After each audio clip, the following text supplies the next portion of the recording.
Hello everyone, welcome back to our channel Login Ed. In this video, I will guide you through how to log into your Equity Bank account. For that, first of all, open any browser you have on your device. For now, I am using Chrome. Then, on the search bar, search for equityonline.equitygroupholdings.com.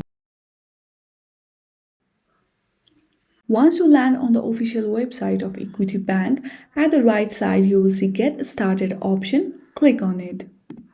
Then your login page will be opened. If you haven't registered for online banking in Equity Bank, then simply click on Register option available here. Now, let's fill out this form. First of all, enter your registered email address or registered phone number.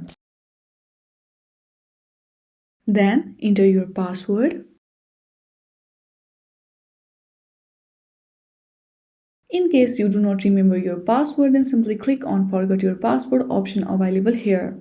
Once you fill out both of the information correctly, simply click on Sign In button to log into your account.